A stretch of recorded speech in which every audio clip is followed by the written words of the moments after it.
Thaddeus Cray Productions presents an Abel the Founder story, as well as the sequel to The Broken One.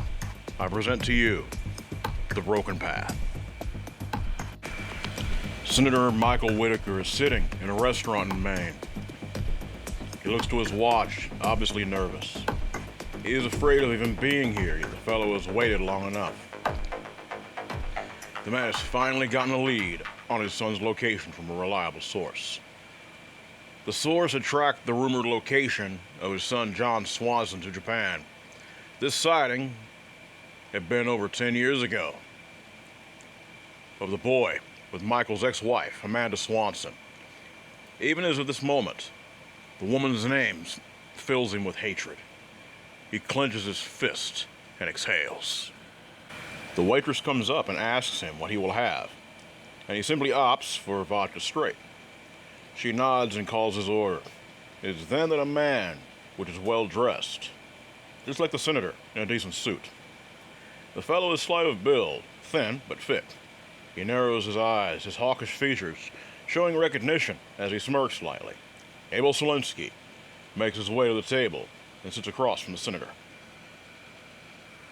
Michael reaches forth, shaking Abel's hand. Abel returns the gesture and speaks, his accent heavy and crisp. "You took a big chance reaching me. As you know, I tend to be notoriously hard to reach." Michael responds, "Yes, I know. If I wasn't still in contact with the surviving members of the council, then this conversation wouldn't be happening. However, I am glad I could reach you. I need your help. It's time to call in my chips, buddy." Abel actually sighs and nods. "I suspected as much. If it wasn't for you, I wouldn't have been able to get my identification needed to return back to the Carpathians that are my home. Regardless, what can I do for you?" Michael speaks gently. "I need you to reach out and find my son John. Remember me telling you about him 10 years ago?" Abel responds, "Yes, I do. Your wife, a very renowned scientist studying the subject of Japanese archaeology and also folklore, at least before you and her fell out, and she snatched your son and fled to Japan. You could never prove this." The senator scowls angrily and nods. "Look, Abel, you know, I wasn't the husband of the year. That bitch snatching my boy was something I've not forgiven and I won't forgive. I found out 2 days ago from a contact that he was able to get records from close to a decade ago. Yes, she took our son to fucking Japan, and I need you to get him back if he is alive." Abel perks a brow and asks, "What do you mean, if?" Michael responds that Amanda always resented the fact John had been born with a bone sickness early in life, and he is too aware of the fact she abused their son, yet she had fled before he could stop her. He also knows that John was top of his class in later years, despite being a foreigner in the country when she had brought him to the island nation of the rising sun. Michael explains, "Look, you and I both know that Japan is a real mess right now. It's like something out of Mad Freaking Max Beyond Thunderdome. They've closed off many of their ports due to the riots and people not being too keen on the scandal that rocked both the Prime Minister and the Imperial family.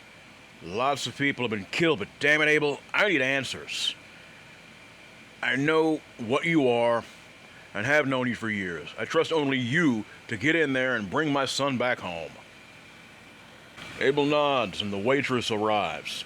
Michael says he'll order both of their meals on his dime. But once orders are taken, Abel, of course, has the rare, very rare steak, and Michael has the well done. The pre-caliche asks Michael, "What of your ex-wife?" Michael answers pointedly, "If my son is alive, leave her be. If the Hosebys has killed my John, I will pay you handsomely to simply handle it. Get me?" Abel nods, for he is on the same page and knows too well of Amanda's abusive history with her son. Abel, of course, is a man of few talents that most do not have. He says that he knows there are things Michael is not telling him. Michael explains it's not that simple. He says that there are rumors of supernatural things going on, terrible, wicked things, that he hasn't heard of since the supposed destruction of a certain excavation site in Sudan. Abel smirks, knowing exactly what the man is alluding to. After all, he was the one who had brought the handlers there to find out the truth of the site and the fallout in which many have been killed by the red-headed giant from hell, pun intended. Abel says that due to the need for secrecy, he cannot assemble the handlers again. Yet he can possibly get help from an old friend, one of the original members. Michael says, hey, that's fine.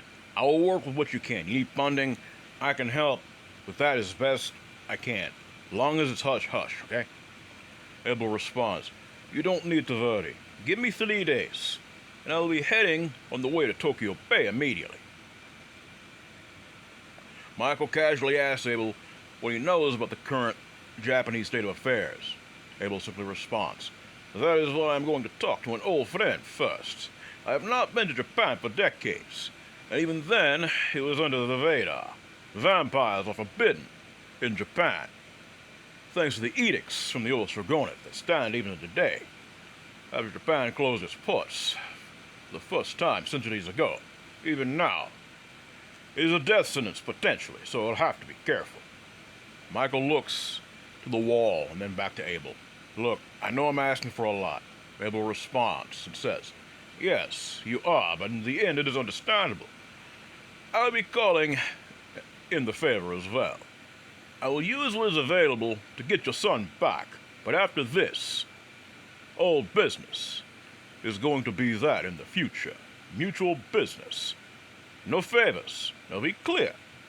The senator says pointedly, I totally understand. The agreement is made, and the story of Abel's travels to a new nightmare is just beginning. In Brookhaven, Iowa, a stocky man sits across from a larger, younger man. Alex is firm, but also understanding with Timothy Kozlowski, who is not thrilled to be having this talk. Alex says pointedly, listen, son, you've been playing video games and rotting your brain since you came back from Sudan. I get that Charlie passed. He was the father to us both. But what you're doing now is what I used to do right after my wife died, back when you were a child. Tim grows angry and says, look, Alex, you weren't there. Alex snarls back and says, I saw enough, boy. I was there when your parents were killed in front of us both, so sit your ass down before I beat it down. Tim is caught off guard by the tone of the man's voice. However, Alex's wife, current wife, Rebecca, says, he's right, Timmy. Also, both of you, knock it off before I kick you both out of here. Both men laugh lightly, and Tim rubs the back of his neck. I'm sorry, man. Listen, I'm tired of losing people, all right? It's like every time I use what I was taught, or even try to help someone else, someone fucking dies. It hurts. Alex says softly, look, Tim, I get you. But I know too well what it is like to hide. I hid behind booze like you're hiding behind the games. I never was a gamer, but I ain't slamming you for that. We all have our hobbies. You were given a gift. Your gift as a werewolf now are unmatched. Even by me. You still take the time utilizing what me and Charlie taught you, which is evident. You have my blood in you. When Charlie and myself brought you across, this is your chance to actually make a difference and show Charlie you can do just that. Abel is offering you a chance of a lifetime to see new and terrible things, yes. But you can also help a man find his son. I'm not able to do it anymore. And you know it ain't cowardice. Is that I can't leave Becky alone now. You here have a true chance. You understand? Make your mark and make your stand. Tim simply nods silently, and he agrees. Timothy meets Abel at his private airstrip. The big man looks to the one he considers a mentor, the only werewolf-vampire hybrid to ever exist. Abel steps from his private plane and lowers his hoodie. Despite being one of well due to his collecting currency for centuries, he dresses casual. He's always been relatable. Abel asks how Tim has been doing. Tim sighs and says the money is earned, well over $1 million, due to the handlers cleaning house in Sudan, has hardly been used. The man laughs. My game collection on Steam has definitely increased. The laugh is a sad one, devoid of humor. Abel speaks, placing a hand on the younger man's arm. Listen carefully. I understand your pain. I love Charles like a son. Even though, of course, I do not age, my feelings never changed. It might not make sense yet. I want you best. How can I say this the best way? I want you to be best for yourself. That's all good, so where are we going?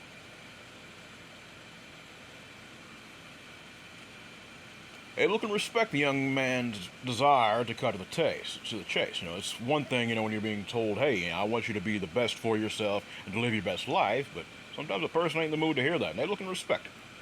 He says firmly, Simple, my good man. There's a boy I'm being asked to find.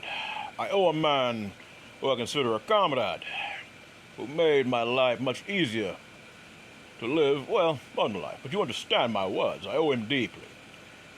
His wife might be someone you have heard of. Tim smirks and says, You might be surprised what I know in the walks of life. Let's hear it, dear comrade. Abel laughs and slugs the larger man in the shoulder before responding. Her name is Amanda Swanson, a very well-known authority of Japanese history, as well as their legends. She was also known as the wife of Senator Michael Whitaker. His smirk vanishes, and he says, Yeah, I've heard of her. Supposedly, she began talking crazy talk that supposedly, how can I say this the best way? Supposedly, yokai and oni, all kinds of crazy, but as we both know, given what we are, what we've seen and all that shit, we know it's probably true. Abel smirks. Yes, they are real. Tim snorts. Of course, Mr. Beowulf. Abel looks to the big man with a perked brow. Modern term for hybrid, doofus. I also heard the woman was or is a real hosebag that snatched her and the senator's son and went off the map. I also remember hearing she was abusive as hell to this kid, too. I get the senator was a cheating idiot, but didn't deserve to have his son snatched at all. The freak Delici nods and responds. Indeed, she took him. She took him to Japan. I need someone to have my back while I goes there. I would have gotten warden for this, but, an 8-foot-tall man made from Nephilim or Isaiah bots is definitely not good for needing to lay low in a country that has become as stable as Somalia being ruled by Kim Jong-un. Timothy shakes his head and says, Not even a few months. Japan becomes a hellhole. That country I always figured had itself together, at least compared to here in the USA. Abel responds, I have heard rumors of the reasons for that also. The humans that were in charge did have it together. Unfortunately, I was able to get a hold of some old records from Midden. She had stalks tied in with Gendime before it vanished off the map. Tim follows Abel to the jet, and both men board it. The pilot nods once the door is closed. Once the jet takes off to the city airline for a first-class trip to Japan, Abel continues.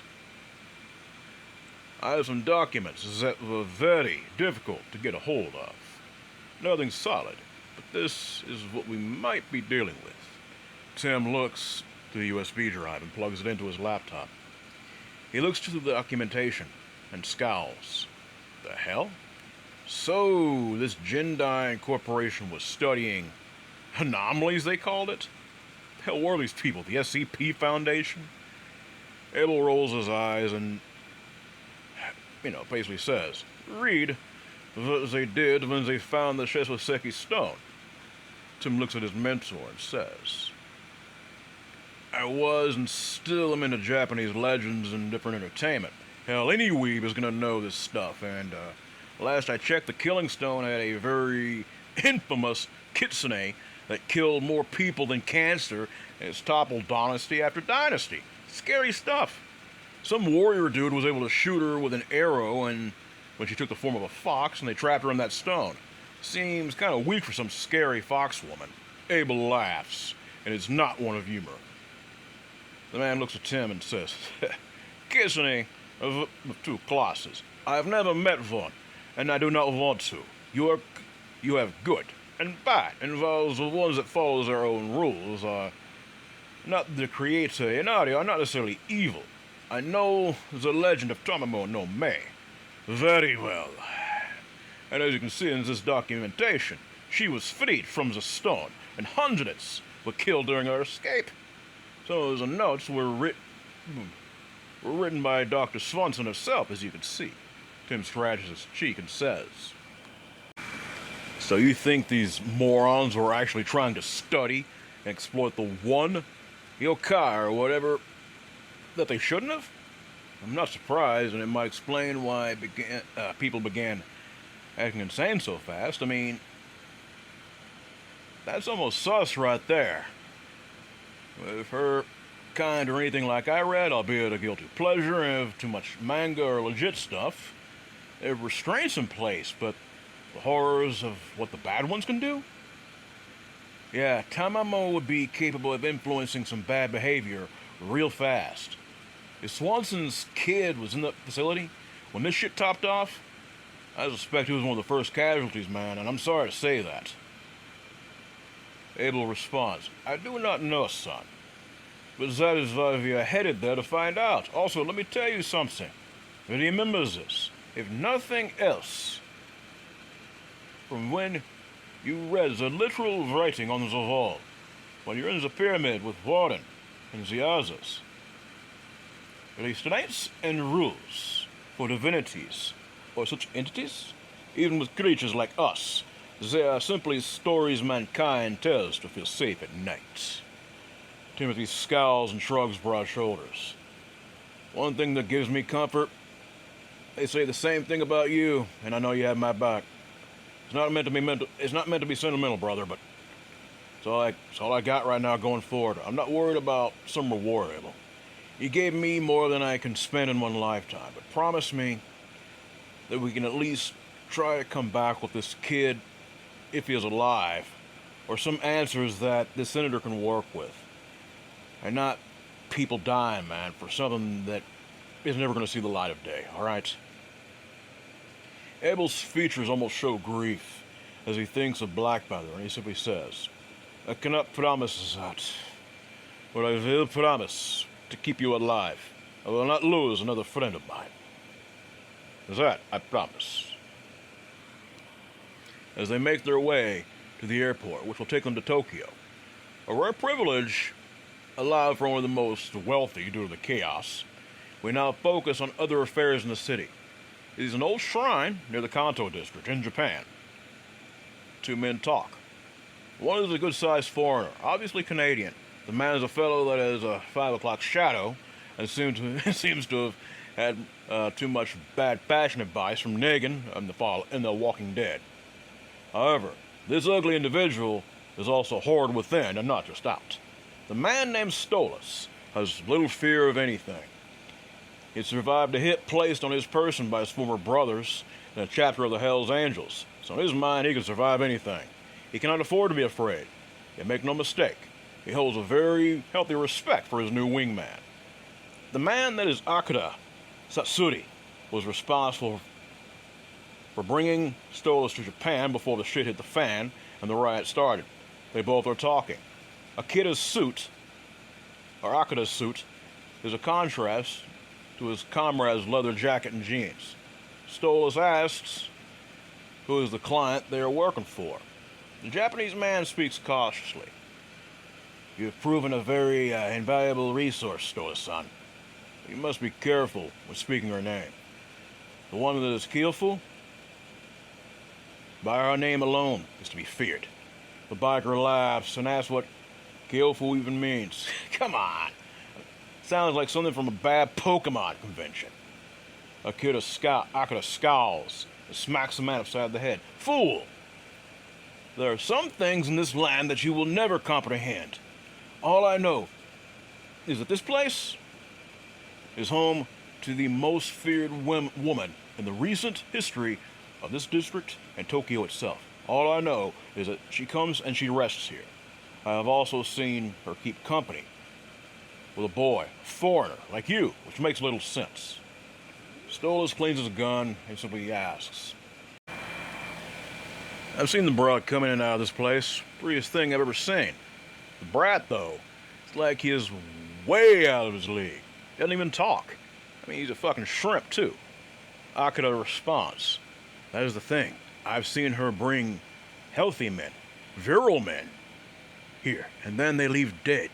Not just dead, but torn to pieces. I've seen the looks on their faces, Stola-san. Looks of shock and terror. Some have holes in their sides. I was hired by Lady Kyofu 6 months ago, right when this mess began. I also know what Kyofu means. It means death and terror. That's something you should take into account. Stolas rolls his eyes and slings his gun over his shoulder. I could care less, man. She pays us well, and we get to kill shit. Simply guard her in mute wonder as they do whatever in there. Akira scowls and grabs the man's arm. Never insult him. Last person he did. She tore into his right side in front of me and tore his liver out while he was alive. Stolas, who is also ex-military, he knows how strong and lethal combat can be, and he shudders. No fucking way a human can do that. Akira smirks and lets that settle in. Once the shock wears off of his comrade, he speaks. There are things beyond the simple cops and robbers in the West here. You have deities, divinities that are holy and also unholy, risen and fallen. Kyofu is not her true name, but I do know she is something older than any of us, and also of a nature that we need not know of. Stolas tries to change the subject. So when do you think the Imperial family is going to get its shit together, huh? Akira responds, they will be fine. The Imperial line won't go out that easy. I am more concerned with our Prime Minister and the cabinet behind him. He himself has been relieved of his duties due to the scandal, and with some very dirty laundry of his past. Criminal types of laundry. Damn hypocrite. Stolas rolls his eyes. I wouldn't be surprised if our employer is behind some of this shit. I mean, who dresses like they're from some old samurai movie all the time? No one normal. Akira laughs. We are being paid to protect, my friend. And simply make sure her assets are protected also. Nothing else matters. When they touch down in Tokyo, the city is sealed off, and people can be seen wandering about, trying to live their lives, as they did before everything went to shit. Life has to go on, and folks have to work. Tim is horrified at the fear he can smell wafting from each and every person. Abel notices someone approach and motions for Tim to get ready. The man, whom is a young Japanese fellow, says, I see you are the two I was hired to bring into the city. My name is Taki, and let us say our mutual benefactor, Mirgantriculos, desires you to know what I've found. Not even she's aware of what I know. Abel scowls and crosses his arms. And what exactly is it that I need to know, young man? He says, I know where Amanda Swanson is. She is in Oshiki prison in the Toshigi prefecture, way north of here. Hope you're ready for a long drive. They drive through the chaos, and with some close calls, they make their way to the prison. The warden is not happy to see the two foreigners, but he calms down somewhat when he catches their sense. The man bows before Abel and says, It is an honor to have the Founder here. I may not have family or pack tied to the council, but I do respect what you have done. The cleansing of the inner circle needed to be done in yesterday. I am honored to meet you. Tim nods in response to the fellow werewolf. He asks, So you have Dr. Swanson in your custody? The man sighs and nods slowly. She used to be a respected scientist until she went on the run after divorcing that senator. The police worked with the embassies to track her down, but she was hard to find. She also worked with Jindine, doing God knows what kind of sick stuff. They found her not far from here, actually, rambling on about some kitsune, but she didn't make any sense. The Killing Stone used to be a tourist attraction. And we do know the stupid idiot cracked and broke the thing from what was found. I also know that hundreds of people were found, mauled as if by some large animal. I also know it wasn't one like you, me, or Abel here. Abel raises a brow. I see. How do you know such things? Fellow says, I got word from Taki here, who works for Triculus Enterprises. I knew it was wise to listen to what he had to say. That and, even though the country I love is going to hell, I know what was in that damn stone. I know too fucking well. And also that she is behind it. You'll be needing more than just claw and fang, I'll tell you that now. The other inmates have given Dr. Swanson a hard time. Seems that even a foreigner who abuses their children here is just an abuser. Make no mistake, she has been held here for some time. Because of what was found at the Gendine facility, it's been hush-hush. And the JSDF has had his hands full with the riot, so we've been stuck with her. If you can get her to make some sense and hopefully that boy and the senators can be found, be my guest. Stolas nervously approaches the center of the ancient shrine's hot spring. He sees a woman bathing. Her hair is impossibly long, her form sinewy and pale. Her face is like that of an angel. Her almond eyes narrow as she smirks slightly. There is a boy, shorter than her, even than the woman's 5'3". However, he is broad-shouldered and obviously in good shape. He massages the woman's shoulders as she pats his hand. The boy, that is John Swanson, nods silently and retrieves her yukata. She takes the yukata from him and slips it on, and grabbing his hand, she squeezes it before motioning for him to leave. He nods and does as she tells him. The woman moves a comb through her hair and meets Stolas' gaze. Chris Stolas, born in Calgary, Alberta, Canada. You have 3 ex-wives. A daughter that supposedly you liked too much, and she was placed into your mother's care. You are indeed a rotten man. Stolas scowls. Look, lady, you hired me because of what I can do.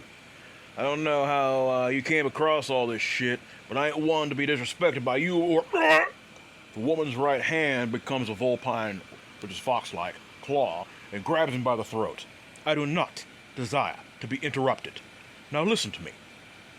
I know the darkness you have within you. People like you hurt my broken one, to begin with. Men of power, who scum like you work for, also caused me to lose my unborn son. It happened eons ago, but I care not. This rock I have called home, this island, nation, shall be reborn, to be rid of the dynastic systems that have ruined it. You will be my harbinger. Dark energies lance from her clawed hand, ripping into the man's body. He coughs up black ichor. The man gasps, clutching his chest. What'd you do to me, you bitch? The woman snatches up a fan and finds herself, her golden eyes meeting the fellow's gaze. Akira has always been a loyal little lapdog, like a kit eager to please his mother. However, you are one that cares not for what I might have done to you when you insulted my broken one. Normally I would have ripped you apart, yet I have a purpose for you. I have allowed a woman, a gaijin, to live long enough. I'm going to send you forth to destroy her. If you do this, I might just give you more than what I was going to pay you before. She caresses his cheek with her thumb and helps him stand once more. Stolas coughs. He says, You didn't tell me what you did to me. The woman rolls her eyes, then slashes him along the face with her long nails. He's angry and shocked at first, but then he notices the wounds close. She says, I have given you true power. Power needed to accomplish my task. Who knows? I might just cast John aside, for you at my side. She's lying, obviously. One can never know. The man looks at her with lustful eyes. and nods. Consider the bitch you want dead just that, and yesterday, she says softly. You will find the woman that is Amanda Swanson and end her. Go! As the big man walks outside and hops to his bike to do his mistress' bidding, the woman that calls herself Kiofu is handed a note. The note reads, I think you're doing the right thing. Mom has suffered enough. The creature that is truly Lady Tamamo, Nome, sighs softly in response. I'm sorry you had to hear that.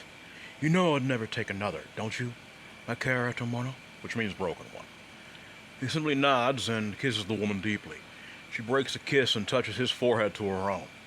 I will make this country as I intended.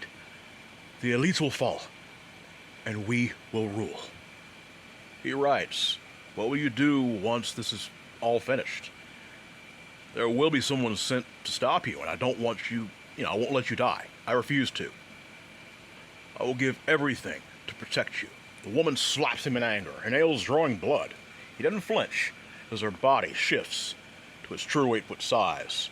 The woman closes her eyes as she clutches the boy tightly, her still wet hair falling over him.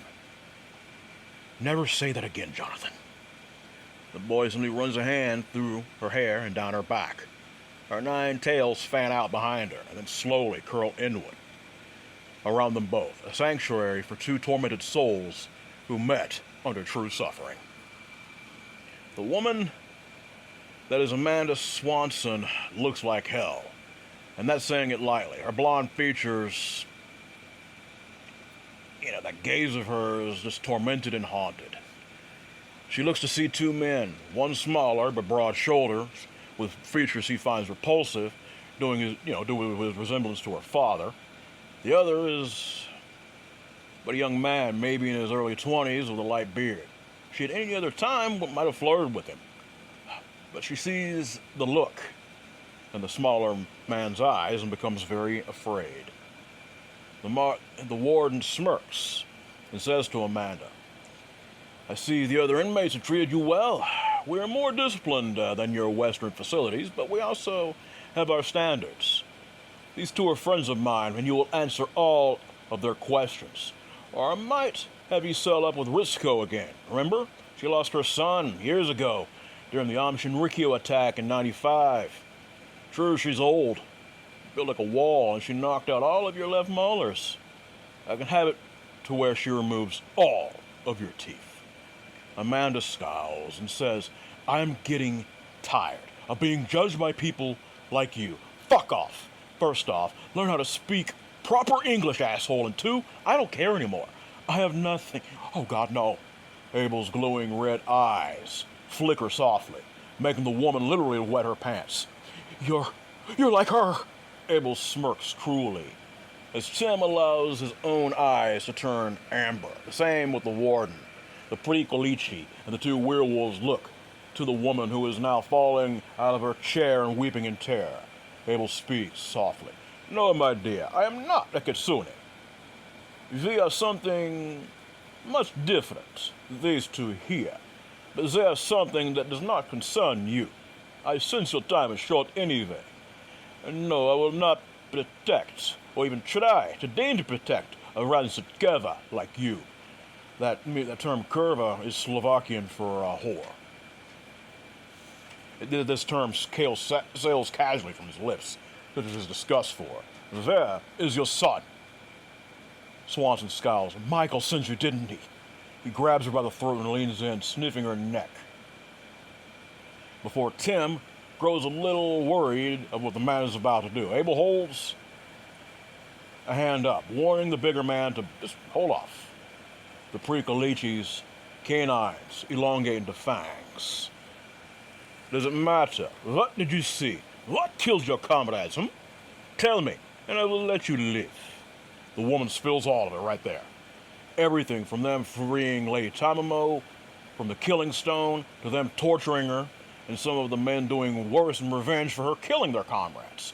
The warden paces the room, disgusted, as Timothy asks gently, You actually had your son tossed into a cell with this thing? Amanda screams, "You want to talk, you bastard!" Tim feels his own control slipping as he then says, "So what happened afterward?" Amanda shudders. She escapes. She killed my employer, Jameson Dyson, his daughter, a real dyke bitch named Kate Holloway. The thing ripped off James' face and eyes. There was so much blood. Janos. Oh, Janos. Oh, God. My friend, my co-worker. You were wrong. I wasn't the demon. It was the spawn I brought into this world. Abel sighs. You left your husband, Michael Vitica, simply because he cheated on you. And I can understand that, but you dug your son with you. Why not just return him if he brought you so much pain? She shudders. I wanted that man to suffer. And if I just dumped him somewhere, my own career will be over due to the scandal. I thought it best just to take him out of school and keep him with me. As me and Janos worked the facility, he turned 19 and then I wouldn't have to worry about it. I thought his death at the claws of that fox bitch would have freed me and I would have gotten the fallout I deserved. Tim sighs. You put a policy on him? Oh, fuck. He was mute. He said you collapsed his voice box and his immune system being compromised. Oh, wow. Of course. The bone marrow treatments, his immune system was compromised and there was no way to fix the damage because of the treatments. Amanda shrugs as if to say, yeah, so. Timothy laughs. You claim to know so much about Japanese lore. Hell, I used to respect you as a little boy. Before my damn parents were eaten by dogmen, of course. Dog what? It doesn't matter. Abel asked softly. Timothy, we don't have much time. What is it you are thinking? Okay. Taname no Me is no folk's tale, which we both know ain't one. But there's another thing I remember reading about. Older stories, stories going back to Chinese history, I think. Lore has it that she had a real hard-on against men, especially men of power, right? Why is that?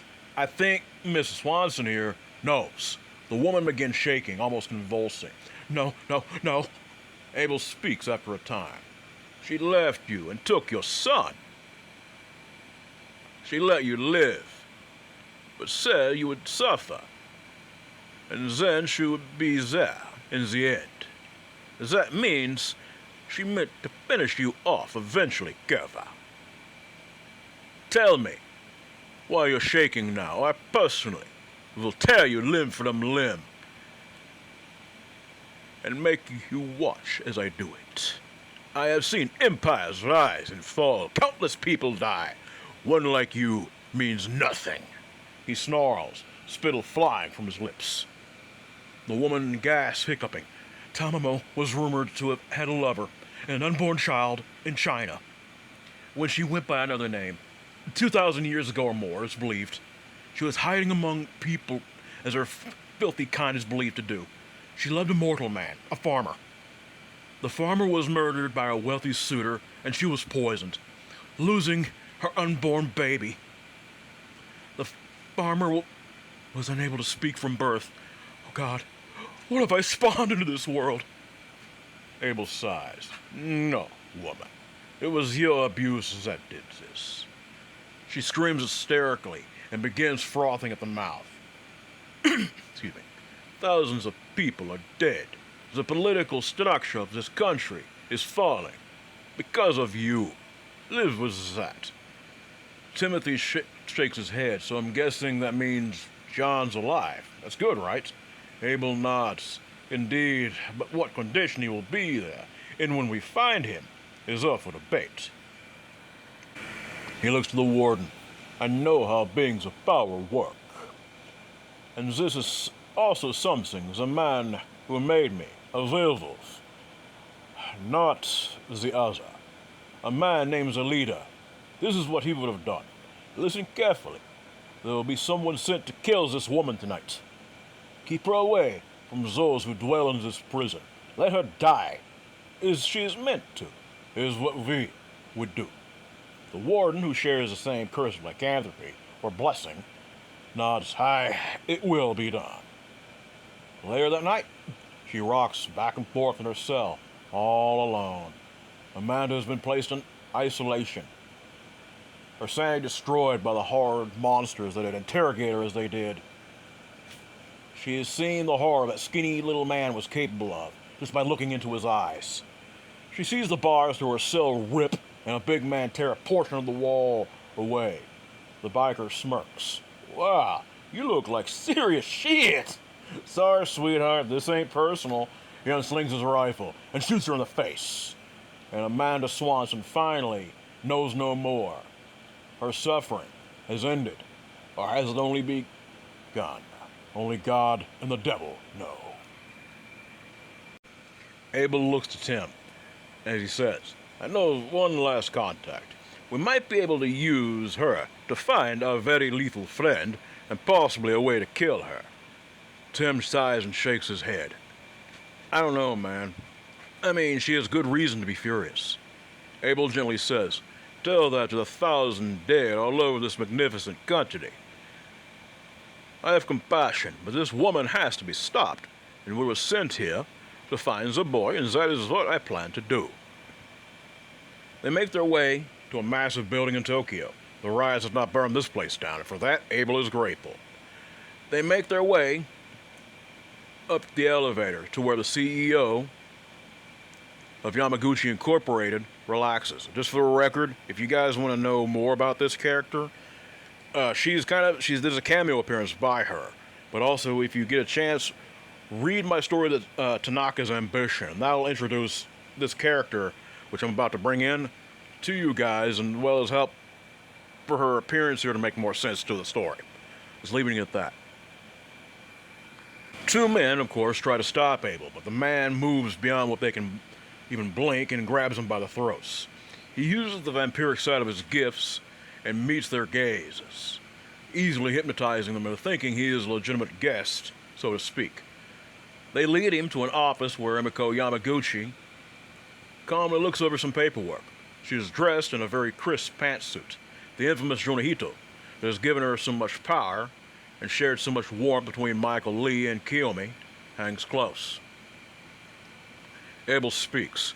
I know Tanaka, and I know of you. No, you won't have time to put it on.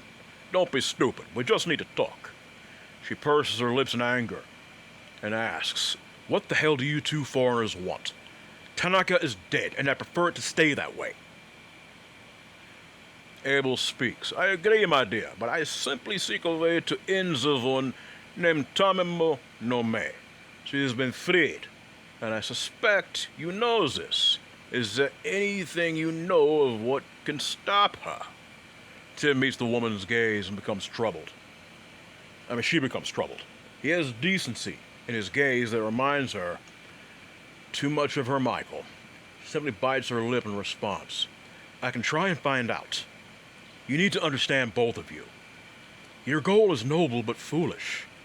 The kitsune in this country are notoriously mischievous, and while usually not violent, the one no kitsune, a fallen kitsune, you seek is most likely the oldest that exists.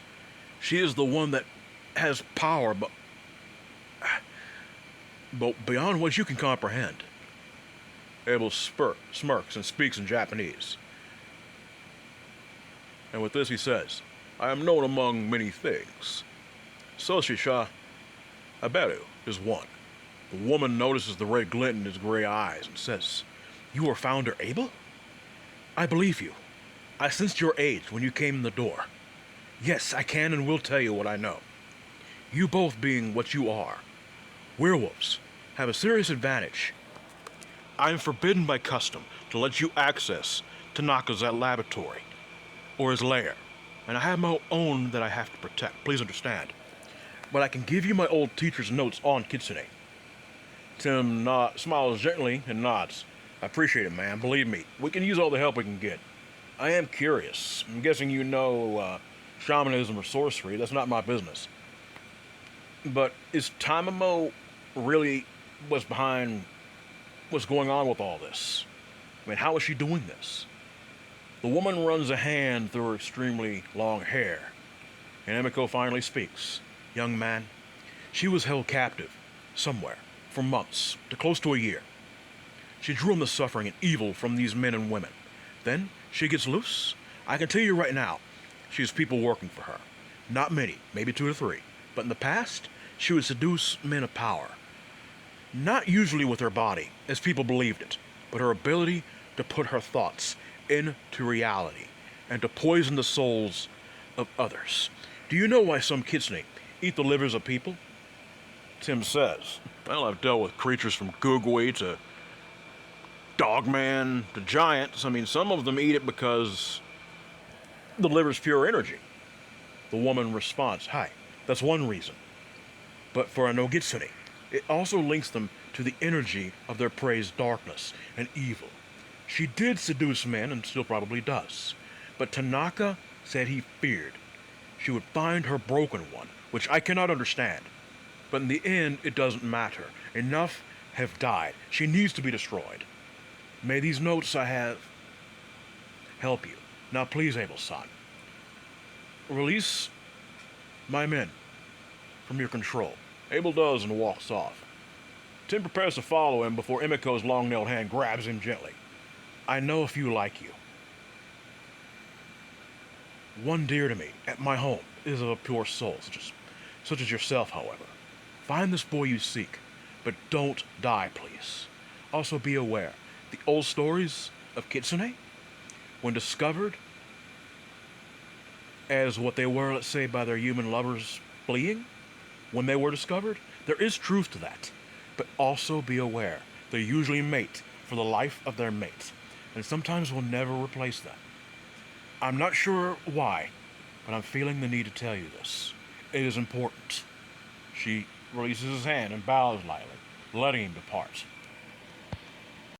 In a dusty motel room, Abel finishes reading the kanji of Tanaka's notes. Tim says, I never knew you even studied Japanese. The smaller man laughs. I guess I am a weeb myself, my boy. But in the end, I had business here years ago, too long ago. I learned the language because it was needed, and it was not easy. This here says what I am unsure of. But lights are good to use on a kitsune, even tamamo. However, canines, well, they would normally scare lesser fox spirits. I know of the older ones, what I've heard, and even through word of mouth. One like Tamimo, she is a lot older, and will be able to control her fear. She would kill a canine on sight. Plus, remember, that is what Swanson told us as well. Tim asks, so how was she trapped to begin with?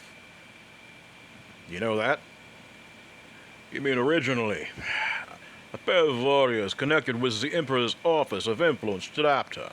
There were facts left out. Number one, it wasn't an arrow that stopped her. These two were men, like us. Tim is flabbergasted. Werewolves? Abel nods silently, as they rewrote her as a simple fox, to save face, which is understandable. The two were able to hold her down, while her evil and angry body was sealed away into that stone. It seems, from what I'm reading here,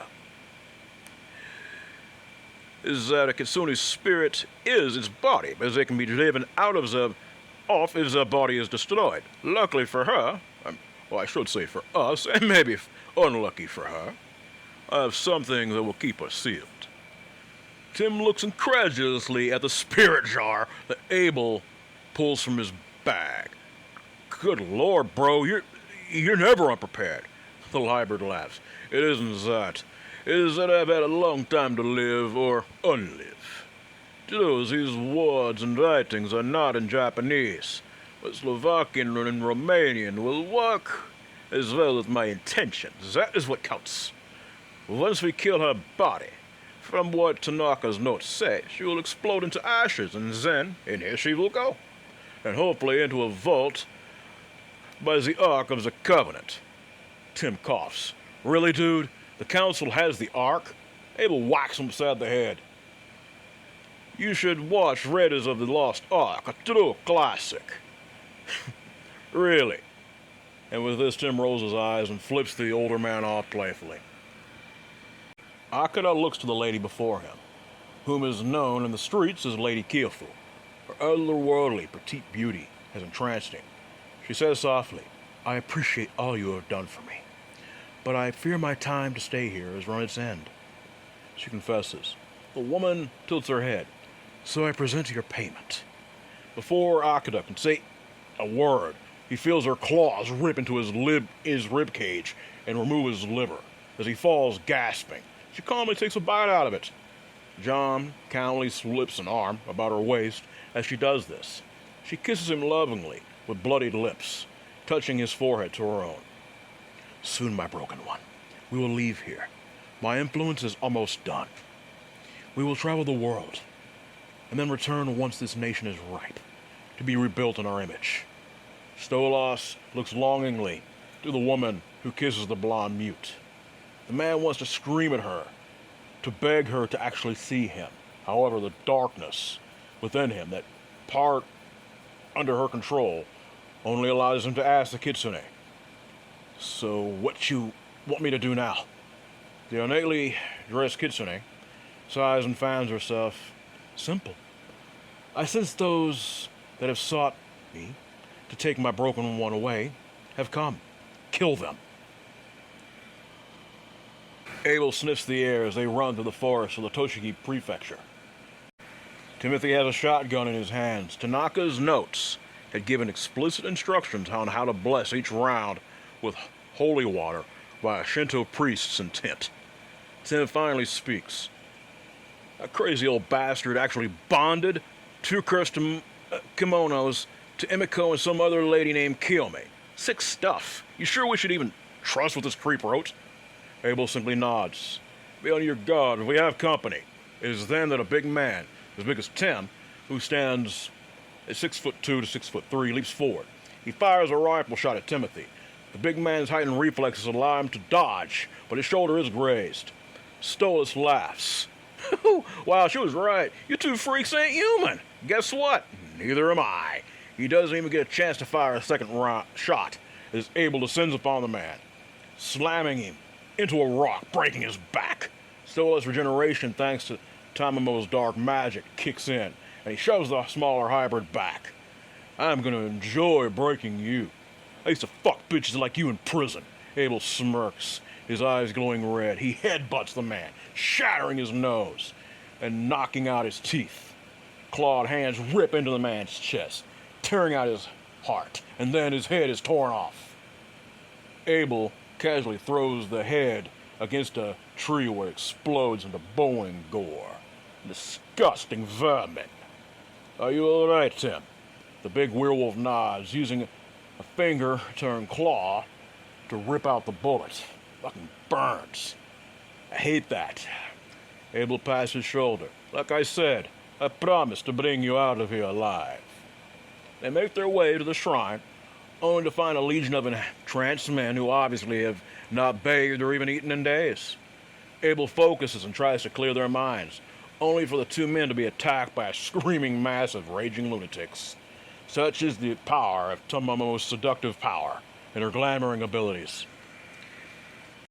They are able to fight the knife and hatchet-wielding men off, unfortunately being forced to kill them all. Tim finds himself beginning to transform against his will due to the rage and guilt he feels. He feels Abel in his mind, gently taking control over somewhat, forcing him to calm down. I'm sorry, but I cannot have you lose control. Tim simply nods, and the two men proceed forth. Tamamo stands before them, fanning herself. She speaks softly, almost haughtily. You came for my broken one? Well, guess what? It is the two of you who will be broken. I see you slaughtered my pets. I must say, I am impressed. She sniffs the air and looks dismissively to Timothy. Just another mongrel. But you, she says to Abel, you have an originality I have never seen in an age. Last I checked, the leeches were forbidden on this land, but you are both wolf and leech. Fascinating. I'll give you one chance. Walk away. Abel says, no, woman. You have someone that needs to be with his father. You took his choice away, even if you claim he came willingly. I know better. Plus, thousands are dead. Tens of thousands. For that, I'm sorry to say, you must now die. She doesn't wait for a retort. Her body bursts into flame, and a massive tiger-sized fox stands, shrieking before them. She screams loudly and sends foxfire before them, to incinerate their very bones. Tim fires a shotgun, the blessed ammunition sailing for the creature's chest. Her 9 billowing tails glow, and she screams loudly. The slugs turn to dust. Tim leaps back before the wave hits him. He knows it would have killed him. Abel goes nuts, seeing his protege almost killed. He fades into mist and then transforms, the shape of the blood beast evident. A massive werewolf with the ears and fleshy nose piece of a bat. The blood beast shrieks, the sonar rupturing the kitsune's ears. Tamamo screams as Abel slashes forth, raking her across the muzzle. The foxfire that had been dancing all along her body is cut short. Abel's mental voice caresses the kitsune's, despite her greater age. He speaks. You will not harm anyone else. I will not lose anyone else. She mentally screams back at him. You think you are so noble? I've seen your thoughts, monster. You have killed as many as me directly, if not more. Tim, by this time, has taken the werewolf form as well. His brown form massive and snarling. Tim's lupine ears peeled back, his massive muzzle revealing rows of serrated teeth. Abel's eyes glow crimson as Tamamo's massive tails wrap around his arms and legs, restraining him but only for a moment. He is not strong enough to tear them off, but he fades into mist, reforming to bite her in the throat. Tim's clawed hands grab one of her tails, and he rips it off. She shrieks in agony. There's that kind of magic and energy being ripped from her by another creature that is definitely not of the natural type. It causes her agony, and it paralyzes her. The young man raises his claws to rip into her ribcage, for they had read Tanaka's notes the liver is the one weak spot, and then to rip the heart out, as well as decapitation. However, it is then that a young blonde man grabs a rock and slams it into Tim's muzzle. The werewolf snarls and backhands the boy with enough force to knock him unconscious. Tamamo's voice echoes through the shrine as she grabs Timothy and tries to set him alight. Abel grabs a smaller kitsune and slams her to the floor, breaking her ribs. He intends to tear her apart before Tim snarls softly, looking Abel in the eyes. It is evident that even in his feral state, Tim sees something that Abel does not. The blood beast snarls, roaring in the damaged kitsune's face. He sees the creature is shedding tears, her mental words a jumble of begging. She is begging him not to kill her broken one, offering him anything, even her own defeat. Images of the past, memories, flash into Abel's mind. He remembers the long talks he had with Warren, the way Warren and the girl Savannah acted, willing lovers. Anyone on the outside wouldn't believe Frankenstein's monster would have a willing companion. But when the red-headed giant in Sudan hurt the girl, Abel, of course, needless to say, during their later conversations, Abel remembers the look of horror that Warren had when communicating about this. And that look of horror is in Tamamo's face. The woman, due to her injuries, collapses and contorts, returning to her true 8-foot form. She grabs John's unconscious form and pulls him into her protectively. She speaks in Japanese to the boy that she will see him on the other side. Tim whines, shaking his head as Abel snarls. He looks to the spirit jar in his backpack. The man, who now takes human form, sighs and speaks in Japanese to the kitsune. You truly love this boy. You didn't glamour him. She simply shakes her head. It might surprise you. Yes, I'm a monster. When humans killed my broken one and my child, my own people scoffed at my pain. I forsook them that day. And I swore that I would make those, like the one that took my broken one and our unborn child, pay. Abel says after a time, I know what it is like. I lost my family to a regime change, and then I became what you see. I won't separate you. And me and my comrade have significantly weakened you. You only have 8 tails now, and you may not regrow what you have lost. The The creatures' tails erupt from behind her. 8 of them, a blazing comet, the stumps of one, evident, still bleeding. As she says, "Take them all. I don't care. Just don't take him away." Abel says, "No. I have an idea. You are too much alike, and I do not like that. However, my hypocrisy goes so far. Timothy, go ahead and feed off one of those bodies." He means one of the lunatics that have been killed. "You know it has to be done should you change back too soon. We cannot take the chance of you going fatal." The massive creature consumes the flesh of one of the lunatics they killed, and he shrinks back, naked and human. He speaks sadly. "He came with you willingly, didn't he?" John tries to move, but he's too dazed to do much as Tamamo's tails curl around her and the boy. He shudders and simply nods slowly. Abel sighs softly. "He is telling the truth. He showed me his thoughts just now. I cannot let you go, however," he says to John. "Your father, who loves you, desires to see you." The boy shakes his head, and Abel responds, "I thought you might say that. First off, I have a proposition, and it would be wise to listen, both of you." Abel says, "Tens of thousands are dead because of your influence. I've taken a major portion of your power, which most likely you cannot regain, at least for centuries. For immortals like us, as that will have to work. However, the solution for Jonathan will be a wee bit less dramatic, if you understand." Taki comes in, not thrilled at what has to be done, but in the end it seems even Meriden agrees that this might be the best way. Michael Whitaker, while a good man, is definitely not Father of the Year. A very realistic photo, with John set out, fake effects and all that, of John is set, he's taken out, he's positioned, willingly to do all this, but the boy is appearing dead. Kind of like how think about like how detectives might fake a crime scene to kind of get someone to fess up, like when they order a Keystone hitman who's actually a cop, like something like that. This photo was taken with the boy, of course, appearing dead, like I said. In fact, it is the type that would be very hard to fake. Taki says, "It is all good, Abel-san. What if he desires a body?"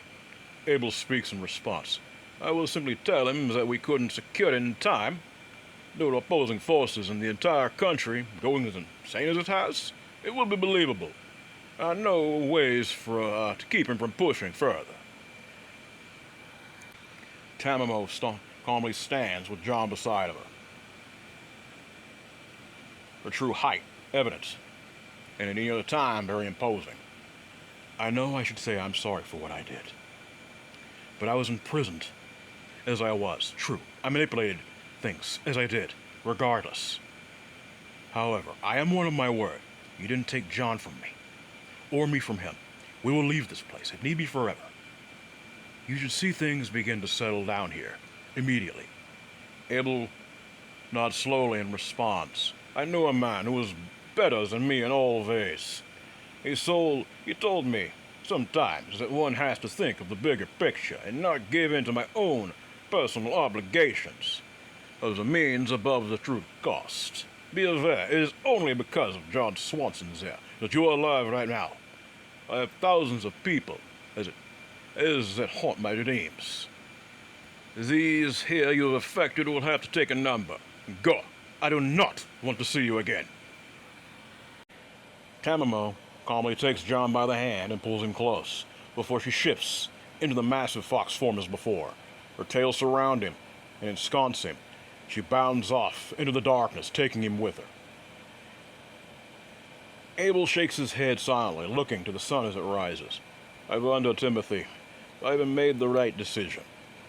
He says after a while, "Yeah, you did. I mean, you own that Senator big, yet you also are going to give him what he thinks he needs to know. Besides, you have those fancy vampire mental powers, right? Convince him." The smaller man laughs. "You bring a hard bargain, Timothy. But what of the people affected by the things this woman has done? That's not our place, bruh. Besides, never was. This little adventure has a happier ending than the snafu in Sudan. Besides, I thought that was a badass move how you quoted Blackfeather back. You know what I'm saying? Come on, let's go home. When they return to the States, Michael Whitaker, the senator, greets Abel at a bar. He sighs and says, I shouldn't be shocked. I just wanted to know if I could get him back alive. I knew that cunt of an ex-wife might have killed him, but damn it, to actually see the proof. What kind of woman would want to her son? Our son? Abel says softly, a dead one. He sniffs lightly. I'll make sure the arrangements are set to at least give him a private service that can be done without the body. We're square, Abel. But please, I don't want to see you again. Not after this. Abel wants to feel pity for the man, and he does to a degree. However, he knows also too well the way of politicians. And while the man loves his son, the Pericolici ironically knows that if one had to choose between a political shark like Michael or a man-eater that genuinely loves the object of her affections, he might choose the latter. Abel walks out into the night, the burden on his shoulders much lighter. Timothy sits calmly, playing his games on Steam. He relaxes, sitting back, enjoying himself. He sees someone from the corner of his eye and smiles. It's a lovely blonde woman, a human woman he recently began talking to. He unhooks from life support and looks to the woman, her name being Lucina. He begins to realize, as the two talk and enjoy each other in his home, that maybe, just maybe, Charlie is looking down at him from above. He won't forget his time with Japan and Abel and the courage it built in his soul to put behind the past. Emiko calmly picks up her phone. She hears the smooth, deep voice. Hey, Emiko, come on home. I have a couple of art pieces you might like. Took me some time, but I figured you might like them. Besides, Kiyomi threatened to make miso soup a fourth time this week if you don't hurry. The woman laughs. Of course, Michael. I'll be closing shortly. I love you. She calmly pulls the layers of her jonihito around her shoulders, the familiar souls of those she's consumed throughout her life, of centuries rejuvenating her. She exhales, glad to go home to a true home, not a lonely lair or tomb, which she feels like she had in the past. The two walk hand in hand through the streets of South Korea. One is a blonde boy of maybe 20 to 11. The other is a small woman. She casually walks with him through the streets and to a small shrine dedicated to different spirits. Another woman looks to them both and smirks, her eyes flickering golden. Tamamo's own eyes flicker back, and the other fox spirit, Kumiho, in Korea, winks and runs off into the streets. Tamamo gently allows her true form of its impressive height to take form once there are no eyes upon them. Her form is now adorned in a colorful Korean outfit called hanbok. She yanks John into her embrace and speaks. We can live here and thrive, my broken one. No one will judge us. Our past, done. No more vengeance, no more pain. Just our lives. John gently hands her a wood carving, a very well done cutting of her with her Junihito when they were back in Japan. He writes, promises, promises. The fox spirit, which here, of course, as I said, would be called a Kumiho, nuzzles him. I still might eat your liver if I get hungry. John pokes her and she leans down, nibbling his right side, and of course, to distract him. And then she grabs him and starts to tickle him. He laughs mutely and swats at her. Both at this moment, silence falls on two lovers who have finally found shelter and belonging on the broken path. And thus concludes Abel the Founder on the Broken Path. Hope you enjoyed this, and as I said before, of course, you guys already know who Abel is, and of course the story of the Handlers for the most part. If not, I recommend you listen to that. But also, for this one to make a little more sense, it would be wise to, of course, listen to the first one, the Broken One, which is, of course, the prequel to this story completely. And like I said, Tanaka's ambition might give you a little more insight on some of the stuff that was included in this story. But either way, I hope you guys enjoy it, and this was a blast to make, let me tell you. And I plan on definitely churning out more content. You guys be blessed and you be safe.